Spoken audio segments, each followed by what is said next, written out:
Hello student, आज के video में हम COPD chronic obstructive pulmonary disease condition discuss करेंगे। रेस्पिरेटरी सिस्टम की डिसीज़ कंडीशन है ये। BSc नर्सिंग सेकेंड ईयर वाले जो स्टूडेंट्स हैं, मेडिकल सर्जिकल नर्सिंग के अंदर ये टॉपिक दिया गया है। चलिए तो हम इसे डिस्कस कर लेते हैं। यहाँ पर आप देख सकते हैं, पहले हम डेफिनेशन डिस्कस करेंगे।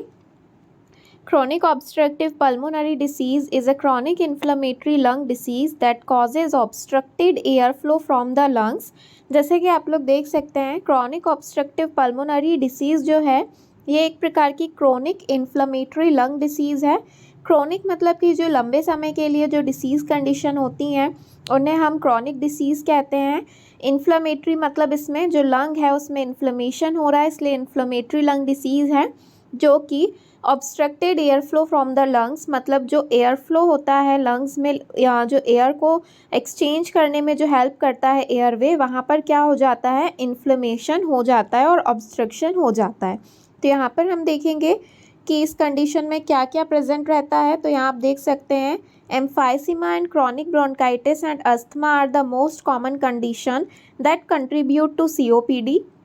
जिस भी पेशेंट को COPD होगा, जब हम उसका इन्वेस्टिगेशन करेंगे तो हमें पेशेंट में एम्फाइसीमा, क्रॉनिक ब्रोंकाइटिस और अस्थमा के जो सिम्टम्स हैं ये देखने को मिलेंगे। तीनों डिसीज़ कंडीशन कैरेक्टरिस्टिक्स प्रेजेंट रहती हैं COPD वाले पेशेंट में। These conditions usually occur together and can vary in severity among individual with COPD। तो अगर हमारे पास COPD का पेशेंट आया है तो हमें उसके जो कैरेक्टरिस्टिक फीचर्स हैं उसमें एम्फाइसीमा, क्रॉनिक ब्रोंकाइटिस और अस्थमा के सिम्टम्स हमें देखने को मिलेंगे। यहाँ पर हम देख लेते हैं कि क्रॉनिक ब्रोंकाइटिस क्या होता है।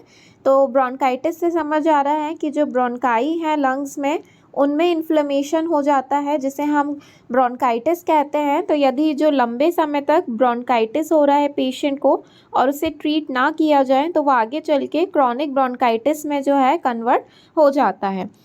Chronic bronchitis is an inflammation of the lining of the bronchial tubes which carry air to and from the air sacs alveoli to the lungs। तो जो ब्रोंकाइटिस है ये ऐसी कंडीशन है जिसमें जो ब्रोंकियल ट्यूब है उनमें इन्फ्लेमेशन हो जाता है। ब्रोंकियल ट्यूब जो है वो एयर को कैरी करने का काम करती हैं, एयर सेक्स में ले जाने का काम करती हैं। जो एयर सेक्स होते हैं, एल्वियोलाई होती है, वहाँ पर गैसेस को ट्रांसफ़र करने में हेल्प करती है ब्रोंकाई। तो यदि यहाँ पर जो क्रॉनिक ब्रोंकाइटिस है ये कंडीशन प्रेजेंट रहेगी COPD वाले पेशेंट में। And next one is emphysema.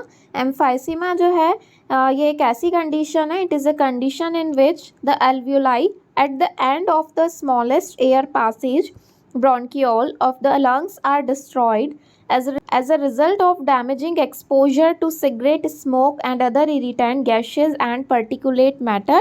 तो जो एम्फाइसीमा है ये एक ऐसी कंडीशन होती है जिसमें जो एल्वियोलाई होते हैं जो कि एंड में प्रेजेंट रहते हैं लंग के, तो ये स्मॉल साइज़ के जो एयर पासेज होते हैं इनमें क्या होता है, ये डिस्ट्रॉय होने लगते हैं। लंग्स में जो एल्वियोलाई रहेगी, एल्वियोलाई में ही गैसेस एक्सचेंज होता है, तो ये एल्वियोलाई जो है ये इस तरीके से डैमेज होने लगती है, कोलैप्स्ड होने लगती है एम्फाइसीमा वाली कंडीशन में।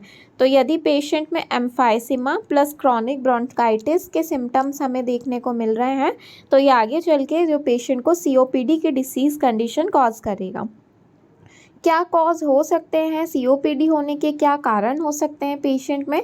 तो जो मेन कॉजेज़ है that is cigarette and smoking. यदि जो पेशेंट है वो काफ़ी लंबे समय से सिगरेट स्मोकिंग कर रहा है तो आगे चल के पेशेंट को COPD होने के चांसेस हो सकते हैं।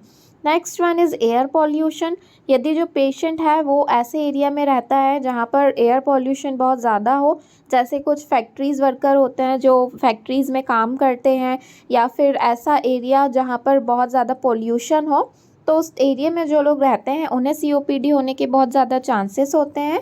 And next one cause is alpha one antitrypsin deficiency. ये एक प्रकार का जेनेटिक कॉज बोल सकते हैं। यदि पेशेंट में अल्फ़ा-1 एंटीट्रिप्सिन की डेफिशिएंसी हो तो उसकी वजह से भी पेशेंट को COPD हो सकता है। साइन एंड सिम्टम्स हम देख लेते हैं कि पेशेंट में क्या सिम्टम्स प्रेजेंट रहेंगे यदि पेशेंट को COPD है। तो यहाँ पर आप देख सकते हैं, first one is shortness of breath specially during physical activities. यदि पेशेंट कोई फिजिकल एक्टिविटीज़ कर रहा है तो उस टाइम पर पेशेंट को शॉर्टनेस ऑफ ब्रीथ हो सकती है, सांस लेने में दिक्कत हो सकती है। वीजिंग साउंड सुनाई देगा, सीटी की आवाज़ जैसा जो वीजिंग साउंड होता है जब ब्रीथिंग पेशेंट लेगा तो उसमें वीजिंग साउंड प्रेजेंट रहेगा। चेस्ट में टाइटनेस देखने को मिलेगी, बैरल चेस्ट, इस तरीके से बैरल टाइप का जो चेस्ट का है वो शेप हो जाएगा। फिर उसके बाद next one is a chronic cough that may produce mucus sputum that may be clear white और येलो और ग्रीनिश। जो क्लियर जो कफ रहेगा वो जो क्रोनिक कफ रहेगा उसमें हमें स्पूटम या जो म्यूकस है वो दिखाई देगा, और जो म्यूकस है वो क्लियर कलर का भी हो सकता है, वाइट, येलो या ग्रीन कलर का म्यूकस हमें देखने को मिलेगा। फ्रीक्वेंट रेस्पिरेटरी इन्फेक्शन, पेशेंट को बार बार रिकरेंट रेस्पिरेटरी इन्फेक्शन देखने को मिलेगा। लैक ऑफ एनर्जी, पेशेंट जो है बहुत थका हुआ, टायर्ड, फटिग, हमें ये सारी चीज़ें देखने को मिलेंगी। वेट लॉस रहेगा पेशेंट का, और जो एंकल, फीट और लेग्स हैं वहाँ पर स्वेलिंग भी प्रेजेंट हो सकती है। फिर उसके बाद हम देखेंगे कि हम क्या डायग्नोस्टिक एवेल्यूएशन कर सकते हैं पेशेंट का, कैसे आइडेंटिफाई करेंगे कि पेशेंट को COPD है। First one is history collection, हम पेशेंट की हिस्ट्री लेंगे, कुछ हम जो भी सिम्टम्स हैं उससे रिलेटेड क्वेश्चनिंग करेंगे कि कितने टाइम से कफिंग हो रही है, ब्रीथिंग डिफ़िकल्टी हो रही है, इस तरीके से जो क्वेश्चंस हैं ये पूछ के हम पेशेंट का हिस्ट्री कलेक्ट करेंगे। Next one is physical examination.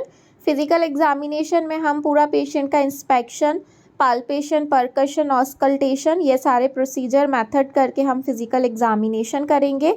CBC करेंगे, complete blood count test, chest x-ray करेंगे पेशेंट का, स्पायरोमेट्री टेस्ट करेंगे कि स्पायरोमीटर होता है जिसकी हेल्प से एक किस तरीके का डिवाइस रहता है, यहाँ पर इस तरीके बॉल्स लगे हुए रहते हैं और इसमें ब्रीथिंग के लिए पेशेंट को एडवाइस किया जाता है इनहेल एक्सहेल करने के लिए। तो इस तरीके से एक स्पायरोमेट्री टेस्ट होता है वो परफॉर्म करेंगे। पल्मोनरी फंक्शन टेस्ट परफॉर्म करेंगे, आर्टीरियल ब्लड गैस एनालिसिस करेंगे, आर्टरीज़ का जो ब्लड है उसका एनालिसिस करेंगे, CT स्कैन करेंगे। एंड हमने जैसे कि कॉज में देखा कि पेशेंट को अल्फ़ा-1 एंटीट्रिप्सिन की डेफिशिएंसी की वजह से COPD हो रहा है, तो हम लैबोरेटरी टेस्ट करेंगे डायग्नोस करने के लिए कि पेशेंट को अल्फ़ा-1 एंटीट्रिप्सिन की डेफिशिएंसी तो नहीं हो रही है। तो आज के वीडियो में हमने COPD डिस्कस किया है। यदि आप और वीडियोस देखना चाहते हैं तो आप हमारे चैनल पर जाकर देख सकते हैं। वीडियो पसंद आया हो तो प्लीज़ वीडियो को लाइक कर दीजिए, अपने फ्रेंड्स के साथ शेयर कीजिए, और यदि आपने हमारा चैनल सब्सक्राइब नहीं किया है तो प्लीज़ चैनल को सब्सक्राइब कर लीजिए। Thank you.